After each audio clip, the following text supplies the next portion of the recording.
कहा तुमने? एक बार फिर कहना जरा। वह हंसी इतनी ऊंची और तेज थी कि हॉल में बज रही धीमी संगीत भी उसके सामने दब गई।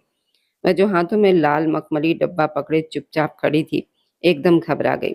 उसके सामने खड़ा हुआ आदमी, जिसकी आंखों में वो पिछले 6 महीने से अपनी पूरी जिंदगी देख रही थी, उस समय किसी अजनबी से भी ज्यादा कठोर लग रहा था। मैंने कहा अवनी। उसकी आवाज कांप रही थी। उसके गले में आंसुओं का भारी गुब्बार अटका हुआ था, जिसे वह निगलने की कोशिश कर रही थी।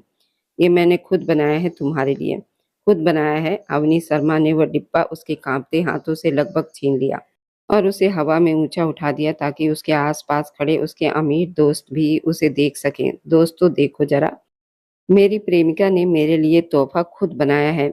पवन, जो अवनी का सबसे करीबी दोस्त था, आगे बढ़ा और ताना मारते हुए हंसा। अरे वाह अवनी, लगता है तुम्हारे प्यार का असर सिर चढ़कर बोल रहा है। क्या है इसमें? हीरे की अंगूठी या कोई महंगी घड़ी? अवनी ने तिरस्कार से डिब्बे का ढक्कन खोला। अंदर एक हाथ से बना हुआ कार्ड था और एक सस्ता सा परफ्यूम, जिसकी खुशबू शायद अवनी शर्मा के जूतों की पॉलिश से भी कम कीमती थी। अवनी ने कार्ड निकाला और ऊंची आवाज में पढ़ने लगा। मेरी जिंदगी के सबसे खास इंसान के लिए, जिसने मुझे जीना सिखाया। अवनी ने काव्या अधूरा छोड़ दिया और हंसने लगा। ऐसी हंसी जिसमें अपमान था, जहर था और बहुत घमंड था। जीना सिखाया? अरे बेवकूफ लड़की। अवनी, वो मुश्किल से उसका नाम ले पाई। उसका दिल डूब रहा था।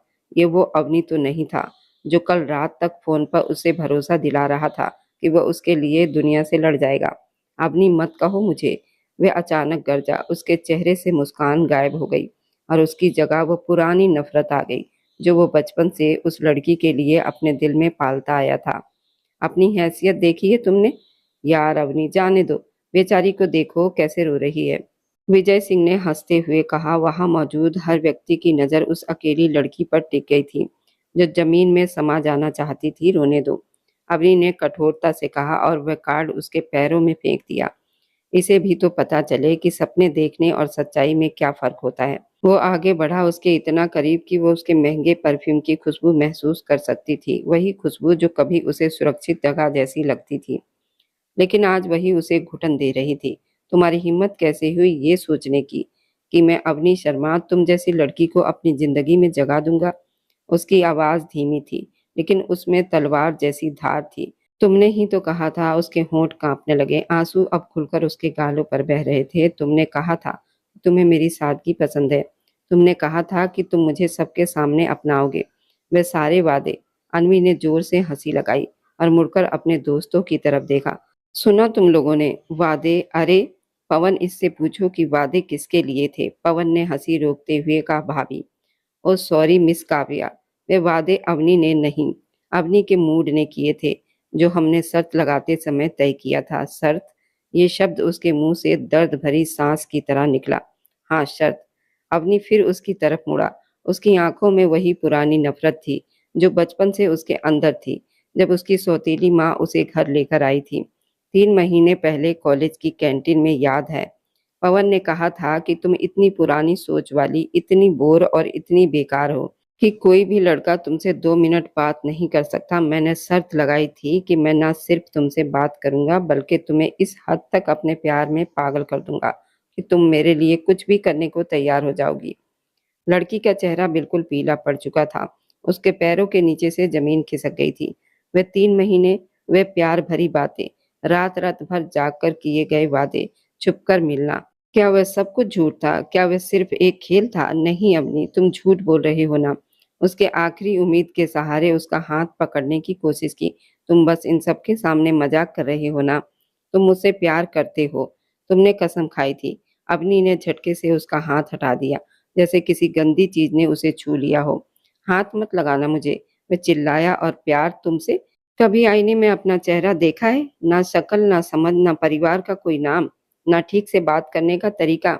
मेरी माँ की नौकरानी की बेटी हो तुम, और मैं मंगल विलास का वारिस। हमारा कोई मेल हो सकता है क्या? लेकिन अवनी, दिल तो? वह कुछ कह भी नहीं पाई। एक अनपढ़ और साधारण लड़की, तुमने सोचा भी कैसे कि अवनी शर्मा तुमसे प्यार करेगा? वह सब सिर्फ मजाक था।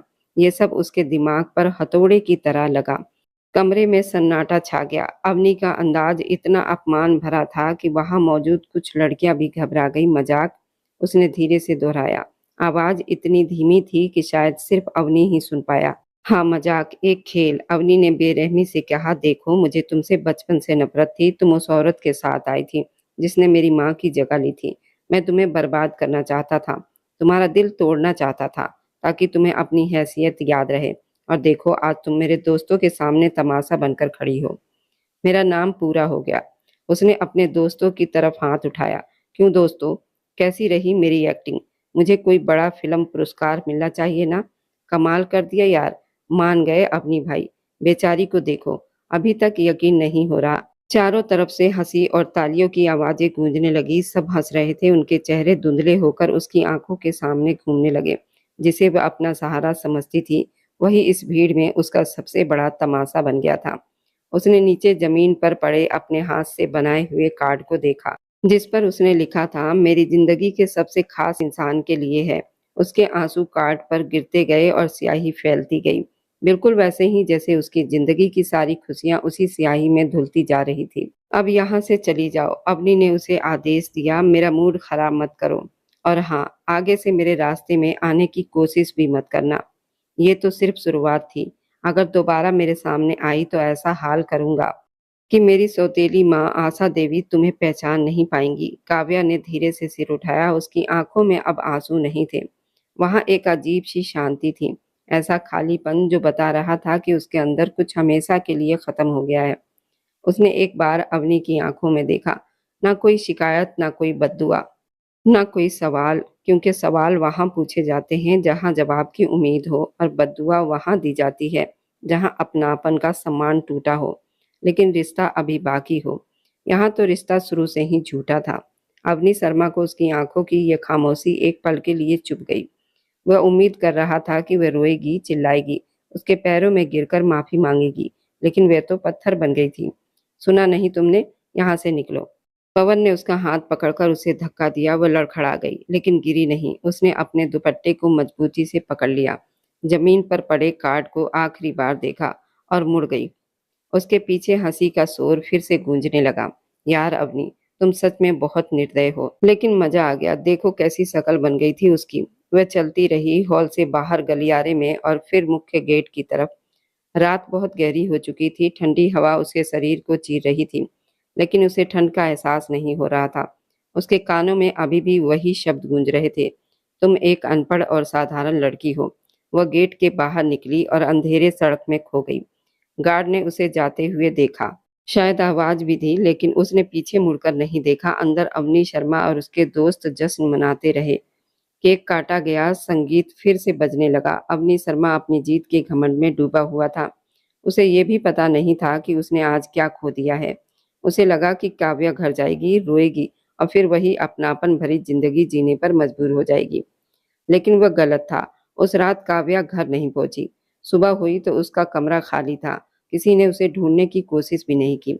सबको लगा वह कहीं छिपकर रो रही होगी और खुद ही वापस आ जाएगी। एक दिन बीता, फिर 2 दिन, फिर एक हफ्ता। काव्या वापस नहीं आई।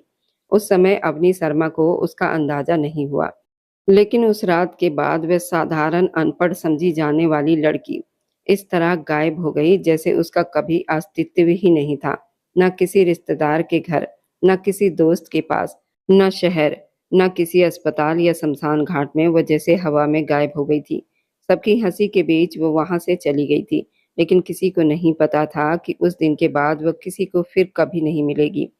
न जाने वह कहाँ चली गई थी और अपने पीछे एक गहरा सन्नाटा छोड़ गई थी। 3 साल के बाद अवनी शर्मा के लिए समय सिर्फ कैलेंडर की तारीखें बदलना नहीं था, बल्कि हर गुजरता पल उसके सीने में चुभने वाला कांटा बन गया था, जो उसे चैन से जीने नहीं देता था। वह अवनी शर्मा जो कभी जोर जोर से हंसता था, अब एक कठोर और निर्दयी व्यवसायी बन गया था, जिसकी आंखों में खालीपन के अलावा कुछ नहीं था। इन 3 सालों में उसने क्या नहीं किया। पुलिस, निजी जासूस, खबरों में विज्ञापन, अपने पूरे देश का कोना कोना खोज डाला। वह पागलों की तरह उसे ढूंढता रहा। रेलवे स्टेशन, बस अड्डे, यहाँ तक कि प्रतीक्षालय में भी उसे हर लड़की में काव्या की झलक दिखाई देती थी। उसकी हर सांस के साथ वही शब्द गूंजते थे, तुम एक अनपढ़ और साधारण लड़की हो। और फिर वह पछतावे की आग में जलने लगा था। उसे प्यार हो गया था बहुत देर से, बहुत दर्द के साथ लेकिन बहुत गहरा प्यार। आज शहर के सबसे महंगे होटल में एक बड़े व्यापारी समूह की सालाना पार्टी थी। अवनी शर्मा वहां मौजूद था, लेकिन उसका मन हमेशा की तरह कहीं और भटक रहा था। उसके हाथ में जूस का गिलास था और वह एक खंबे से टिककर हॉल में मौजूद नकली मुस्कान वाले चेहरे को ऊब कर देख रहा था। तभी रोशनी मुख्य प्रवेश द्वार की तरफ मुड़ी और अचानक जैसे अवनी शर्मा की सांस रुक गई। वे वहां थी? नहीं, वे नहीं हो सकती। वे काव्या नहीं हो सकती। अवनी ने अपनी आंखें मलकर फिर से देखा। सामने रेड कारपेट पर एक बहुत प्रभावशाली नेता शेखर जी अंदर आ रहे थे और उनके हाथ में हाथ डाले एक बेहद खूबसूरत लड़की चल रही थी, जिसे अवनी शर्मा पिछले 3 सालों से अपने सपनों में देखते आया था। लेकिन ये वो पुरानी काव्या नहीं थी। वह डरपोक साधारण सलवार कमीज पहनने वाली लड़की नहीं थी। ये कोई और थी। उसके चलने में आत्मविश्वास था, चेहरे पर सजा हुआ मेकअप, आंखों में वो चमक थी जो सिर्फ शक्ति और सम्मान के साथ आती है। अवनी शर्मा का दिल तेजी से धड़कने लगा। उसके हाथ से जूस का गिलास गिरकर जमीन पर टूट गया, लेकिन उसे होश नहीं था। वह जैसे किसी अनजानी ताकत से खींचता हुआ आगे बढ़ गया। वे दोनों डांस फ्लोर के बीच पहुंच चुके थे। धीमा संगीत शुरू हुआ। शेखर जी ने लड़की की कमर में हाथ रखा और उसे अपने करीब किया। अवनी शर्मा की आंखों में गुस्सा भर गया। ये दृश्य उसके लिए मौत से भी ज्यादा दर्दनाक था। उसकी काव्या किसी और की बाहों में थी। वह भीड़ को चीरता हुआ आगे बढ़ा। लोग उसे हैरानी से देख रहे थे, लेकिन आज अवनी शर्मा को किसी की परवाह नहीं थी। वह सीधा डांस फ्लोर तक पहुंचा और एक झटके में शेखर जी और उस लड़की के बीच आ खड़ा हुआ। उसने लड़की का हाथ पकड़कर उसे अपनी तरफ खींच लिया। काव्या, अवनी शर्मा की आवाज में 3 साल का दर्द, गुस्सा, तड़प सब शामिल था। संगीत रुक गया। पूरे हॉल में सन्नाटा छा गया। सबकी नजरें उन तीनों पर टिक गई। लड़की का संतुलन बिगड़ गया। वह अवनी के सीने से टकरा गई। उसने तुरंत खुद को संभाला और झटके से अपना हाथ छुड़ा लिया। उसने अवनी की तरफ देखा। उसकी आंखों में कोई पहचान नहीं थी, ना कोई प्यार, ना कोई नफरत, बस अजनबीपन और असहजता थी। एक्सक्यूज मी, उसकी आवाज वही थी, लेकिन लहजा इतना ठंडा कि अवनी शर्मा वहीं ठहर गया। ये क्या बदतमीजी है? अवनी उसकी आंखों में देखते हुए बोला। कहाँ गायब थी तुम? तुम्हें अंदाजा है मैंने तुम्हें कहाँ कहाँ नहीं ढूंढा? मैं तुम्हारे पीछे पागल हो गया था और तुम यहाँ इसके साथ। उसने फिर उसका हाथ पकड़ने की कोशिश की, लेकिन इस बार शेखर जी बीच में आ गए। उन्होंने अवनी के सीने पर हाथ रखकर उसे पीछे धकेला। मिस्टर शर्मा, शेखर जी की आवाज सख्त थी। होश में हैं आप? मेरी मंगेतर के साथ इस तरह व्यवहार करने की हिम्मत कैसे हुई आपकी? मंगेतर, अवनी ने जैसे खुद से कहा। फिर वे जोर से हंसा, जो सुनकर किसी के भी रोंगटे खड़े हो सकते थे। शेखर जी, आपको गलत फहमी हुई है। ये कनिका नहीं, मेरी काव्या है। उसने फिर उसकी तरफ देखा। बताओ उन्हें, बताओ कि तुम मुझे जानती हो, बताओ कि ये सब कुछ झूठ है। कनिका ने बहुत शांति से अपने गले में पहने हीरे के हार को ठीक किया। उसके चेहरे पर ऐसी नापसंदगी थी जैसे कोई अमीर महिला किसी गंदे भिखारी को देख रही हो। उसने शेखर जी की तरफ देखा। अंग्रेजी में बोली, शेखर जी, ये बदतमीज आदमी कौन है और ये मुझे काव्या क्यों कह रहा है? क्या इस पार्टी में सुरक्षा की कोई व्यवस्था नहीं है? अवनी शर्मा को लगा जैसे किसी ने उसके दिल में छुरा घोंप दिया हो। तुम मुझे पहचानने से इनकार कर रही हो? वह चिल्लाया। मेरी आंखों में देखो काव्या, मैं अवनी हूँ। वही अवनी जिसके लिए तुमने वो कार्ड बनाया था। वही अवनी जिसके प्यार में तुम पागल थी। क्या अपना प्यार भी भूल गई? कनिका के होंठ पर हल्की तिरस्कार भरी मुस्कान आई। वह एकदम आगे बढ़ी। अवनी को सिर से पैर तक ऐसे देखा जैसे वह कोई नौकर हो जिसने चोरी की हो। सुनिए मिस्टर, जो भी हैं आप, उसने उंगली उठाकर कहा, मुझे नहीं पता आप किस सस्ती प्रेमी कहानी के नायक बनने की कोशिश कर रहे हैं, लेकिन आप अपनी सीमा पार कर रहे हैं। मेरा नाम काव्या नहीं है और जल्द ही मैं शेखर जी से शादी करने वाली हूँ। और जहां तक प्यार की बात है, उसने तिरस्कार भरी नजर अवनी पर डाली। मेरी पसंद इतनी गिरी हुई नहीं हो सकती कि मैं आप जैसे भावुक और मानसिक रूप से स्थिर आदमी से प्यार करूं। अपनी शक्ल आईने में देखिए। आपकी हालत बता रही है कि आपको किसी अच्छे मानसिक डॉक्टर की जरूरत है। तुम झूठ बोल रही हो। अवनी की आंखों से आंसू बहने लगे। तुम सिर्फ उस रात का बदला ले रही हो। मैं मानता हूँ मुझसे गलती हुई थी। मैं बहुत पछता चुका हूँ। काव्या, भगवान के लिए ये नाटक खत्म करो। मैं तुम्हारे बिना मर जाऊंगा।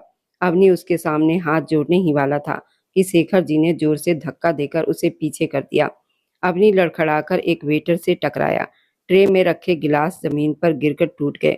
पूरा हॉल ये दृश्य देख रहा था। कैमरों की फ्लैश चमकने लगी थी। बस बहुत हो गया।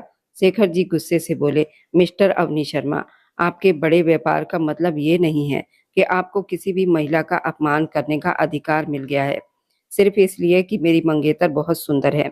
आपने सोचा कि पुरानी पहचान का झूठ नाटक करके उसके करीब आ जाएंगे। शेखर जी ने भीड़ की तरफ मुड़कर ऊंची आवाज में कहा, देख रहे हैं आप सब, ये है हमारे समाज के अमीर वर्ग का असली चेहरा। एक सम्मानित परिवार की लड़की को सबके सामने परेशान किया जा रहा है और बहाना ये है कि उसे जानते हैं। बकवास बंद करो शेखर। अवनी गुस्से से उनकी तरफ बढ़ा। मैं इसका अतीत जानता हूँ। ये मेरी माँ की नौकरानी की बेटी है। ये मेरे घर मंगल विलास में रही है। चुप। ये आवाज शेखर जी की नहीं बल्कि कनिका की थी। वह आगे बढ़ी और अवनी के इतने करीब आई कि सिर्फ वही सुन सका। अगर मैं आपकी जगह होती मिस्टर शर्मा, उसने धीमे लेकिन जहरीली आवाज में कहा, तो अपनी बची हुई इज्जत बचाकर यहाँ से चली जाती, क्योंकि जिस लड़की को आप ढूंढ रहे हैं वह 3 साल पहले इसी शहर के एक हॉल में मर गई थी और मरे हुए लोग वापस नहीं आते। ये सुनकर अवनी शर्मा जैसे पत्थर का हो गया। इसका मतलब वो पहचान गई थी। ये वही थी, वही काव्या। गार्ड्स, काव्या ने मुड़कर आवाज दी, इस आदमी को मेरी नजरों से दूर लेकर जाओ। यह हमारे जश्न का माहौल खराब कर रहा है। सिक्योरिटी गार्ड तुरंत आगे बढ़े। अवनी अपनी जगह खड़ा हो गया। उसकी नजरें कनिका के चेहरे पर जमी थी। वह चाहती तो उसे पहचान सकती थी। वह चाहती तो उसकी तड़प को देखकर पिघल सकती थी, लेकिन उसकी आंखों में बर्फ थी। ऐसी बर्फ जो अवनी शर्मा की आत्मा तक को जला रही थी। चलिए शेखर जी। कनिका ने उनका हाथ पकड़ लिया। यहाँ का माहौल बहुत घुटन भरा हो गया है, किसी घटिया सोच वाले इंसान की वजह से। शेखर जी ने घृणा भरी नजरों से अवनी को देखा। अगर आगे कभी भी मेरी कनिका के आसपास दिखाई दिए अवनी शर्मा, तो ऐसा हाल करूंगा कि तुम्हारा व्यापार, तुम दोनों सड़क पर आ जाओगे। सड़क पर घूमने वाले पागल प्रेमी की तरह व्यवहार करना बंद करो। अवनी कुछ नहीं बोल सका। उसके शब्द, उसका गुस्सा, उसका घमंड सब उस लड़की के कदमों में बिखर चुके थे। शेखर जी। कनिका मुड़े। कनिका का लंबा गाउन जमीन पर घिसटता हुआ अवनी शर्मा के जूतों में छुप कर गया। जाते जाते कनिका ने एक बार भी मुड़कर नहीं देखा, बिल्कुल वैसे ही जैसे 3 साल पहले अवनी शर्मा ने उसे रोकने की कोशिश नहीं की थी। आज जैसे हिसाब बराबर हो गया था। हॉल में कानाफूसी शुरू हो गई थी। अवनी शर्मा को क्या हो गया है? शायद नशे में होगा। इतनी खूबसूरत लड़की देखकर इसका दिमाग खराब हो गया होगा। अपने परिवार की कितनी बेइज्जती करवा दी। अवनी शर्मा वहीं खड़ा रह गया। गार्डों ने उसका हाथ पकड़कर बाहर जाने का इशारा किया, लेकिन उसने हाथ झटक दिया। वह खाली आंखों से उस दरवाजे को देखता रहा जहां से कनिका शेखर जी के साथ बाहर चली गई थी। उसे वह पल याद आया जब उसने कहा था, तुम एक अनपढ़ और साधारण लड़की हो। आज उसी लड़की ने इतने लोगों के सामने उसे मानसिक रोगी और गिरी हुई सोच वाला आदमी कह दिया था। अवनी शर्मा, जिसकी एक फोन कॉल पर पूरा शहर रुक सकता था, आज अपने ही प्यार के सामने बेबस, लाचार, अपमानित खड़ा था। शहर की रोशनी अपार्टमेंट की बड़ी कांच की खिड़की के इस पार किसी सितारे भरे आसमान जैसा दृश्य बना रही थी, लेकिन कमरे के अंदर का माहौल बाहर के शोर से बिल्कुल अलग, शांत लेकिन बहुत भारी था। महंगी लकड़ी के फर्श पर कीमती कालीन बिछे हुए थे और दीवारों पर लगी महंगी पेंटिंग इस घर की संपन्नता का संकेत दे रही थी। लाउन में सिर्फ एक कोने में रखा लैंप जल रहा था, जिसकी हल्की सुनहरी रोशनी सोफे पर बैठे व्यक्ति पर पड़ रही थी। शेखर जी ने हाथ में पकड़ा कांच का गिलास मेज पर रखा और अपनी गहरी नजर सामने खड़ी लड़की पर टिकाई। वह खिड़की के पास खड़ी थी। उसका चेहरा शहर की रोशनी की तरफ था और पीठ शेखर जी की ओर। वह अभी भी उसी गाउन में थी, लेकिन उसके बाल खुले हुए थे और वह किसी गहरी सोच में डूबी हुई लग रही थी। काव्या, शेखर जी ने नरमी से उसे पुकारा। वह चौंकी नहीं, बस धीरे से मुड़ी। उसके चेहरे पर थकान साफ दिखाई दे रही थी। जी, उसने धीमी आवाज में जवाब दिया। शेखर जी उठकर उसके सामने आए और ध्यान से उसके चेहरे को देखने लगे। तुम पार्टी से आने के बाद से बहुत चुप हो। शेखर जी ने उसके कंधों को हल्के से पकड़ा। मैं जानता हूँ वहाँ जो कुछ हुआ वह नहीं होना चाहिए था। अवनी शर्मा ने अपनी असली सोच दिखा दी। लेकिन तुम क्यों इतनी परेशान हो? कनिका ने नजरें झुका ली। मैं परेशान नहीं हूँ शेखर जी, बस पुरानी यादें धूल की तरह उड़ रही है। शेखर जी ने उसकी ठोड़ी पकड़कर उसका चेहरा ऊपर उठाया। मुझे सच बताओ कनिका, क्या ये वही अवनी था, वही लड़का जिसका जिक्र तुमने एक बार बहुत कम शब्दों में किया था, जिसने तुम्हें ठुकराया था? कनिका की आंखों में एक परछाई सी आई। वह कुछ पल चुप रही, फिर उसने गहरी सांस ली और हल्की कड़वी मुस्कान के साथ बोली, हाँ शेखर जी, ये वही अवनी शर्मा था। शेखर जी के जबड़े कस गए, उनके अंदर गुस्से की लहर दौड़ गई। ये वही आदमी था जिसने हीरे को पत्थर समझकर फेंक दिया था। उन्होंने हल्की सांस के साथ कहा, और फिर मेरी किस्मत देखो कि आज वही हीरा मेरी जिंदगी में है। वह मूर्ख आज तक भटक रहा है और मुझे मेरी मंजिल मिल गई है। किस्मत? कनिका ने ये शब्द दोहराया। वह खिड़की के पास रखी कुर्सी पर बैठ गई। तुम इसे किस्मत कहते हो शेखर जी, लेकिन मैं इसे प्रकृति का एक कठोर खेल कहती हूँ। अब शेखर जी भी उसके सामने कालीन पर बैठ गए और उसका हाथ अपने हाथों में ले लिया, क्योंकि अगर उस समय उसने मुझे ठुकराया ना होता तो आज मैं यहाँ ना होती। कनिका की नजरें बाहर शहर की रोशनी पर टिकी थी। अगर उस रात उसने मेरे प्यार का मजाक ना बनाया होता, अगर उसने मेरे चरित्र और मेरी गरीबी पर हंसी ना उड़ाई होती, तो काव्या से कनिका कभी पैदा ही ना होती। वह भोली और मासूम लड़की वहीं मर गई थी शेखर जी। उसके दिए हुए घाव मैं बहुत पहले भूल चुकी हूँ, लेकिन उनके निशान अभी भी हैं। अब उन भावनाओं की जगह सिर्फ ठंडापन है। शेखर जी ने उसका हाथ धीरे से चूम लिया। मुझे बताओ कनिका, उस रात क्या हुआ था? तुमने कहा था कि तुम घर नहीं गई थी, तो फिर वो 3 साल तुम कहाँ थी? तुम मेरे पास कैसे पहुंची काव्या? कनिका ने आंखें बंद कर ली। अतीत का वह दरवाजा जिसे उसने बहुत मुश्किल से बंद किया था, आज फिर खुल रहा था। वे रात काव्या, कनिका की आवाज हल्की कांप रही थी। जब मैं उस घर से निकली तो मुझे कुछ भी समझ नहीं आ रहा था। इसके आगे की कहानी बहुत ही दिलचस्प रहने वाली है। क्या काव्या अवनी शर्मा को अपना लेगी या फिर शेखर जी उसे संभाल लेगा? आगे कहानी बहुत रहस्यमयी और दिलचस्प होने वाली है, तो इस कहानी को मिस ना करें। और मेरी वीडियो जहाँ कहीं से भी आप लोग देखते हैं, कमेंट में अपने शहर और राज्य का नाम जरूर बताएं। मुझे आप लोगों के कमेंट पढ़ने में बहुत आनंद आता है और मैं उन सभी का बहुत बहुत धन्यवाद करना चाहती हूँ जो लोग मेरी वीडियो को देखते हैं, लाइक करते हैं और शेयर करते हैं। अगर आपको आज की कहानी पसंद आई है तो वीडियो को जरूर लाइक कीजिएगा और अपने दोस्तों के साथ शेयर भी कीजिएगा। और हाँ, अगर आपने अभी तक हमारे चैनल को सब्सक्राइब नहीं किया है तो जरूर सब्सक्राइब कर लें। मिलते हैं हम अपनी कल की एक और नई दिलचस्प कहानी के साथ।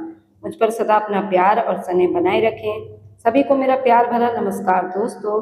खुश रहें, स्वस्थ रहें।